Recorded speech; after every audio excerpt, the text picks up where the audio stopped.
దేవునికి మహిమ కలుగునుగాక. మనిషి అన్న ప్రతివానికి మనసు ఉంది. మనసు ఉన్న ప్రతివానికి ఆశలు ఉన్నాయి. ఆశ లేని మనిషి లేడు, కోరిక లేని ప్రాణి లేడు.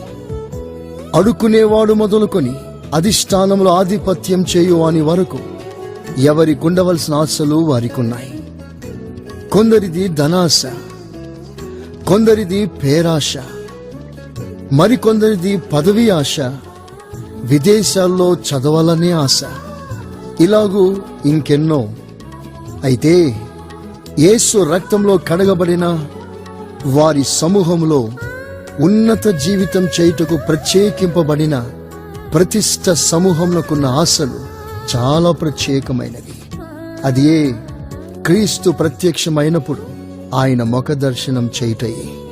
యాకోబు, యోబు, మోషే, సిమియోను మొదలగు వారు ఇదే ఆశలో జీవించిరి. మన శ్వాస, ధ్యాస, ప్రాణం యేసయ్య ముఖ దర్శనం చేయాలని.